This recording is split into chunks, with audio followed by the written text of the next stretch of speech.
होइन टेम्परेचर हेर्दा त 3 डिग्री मात्रै देखाउँछ।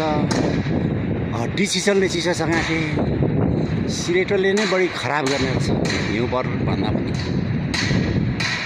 हिउँ त रातभरिमा जम्मै पग्लेर गइसकेछ। चिसो सिलेटो नै साह्रै खराब यो ठाउँको। थैट चस्मा खोल्ने बित्तिकै त आँसु आइहाल्छ माथि।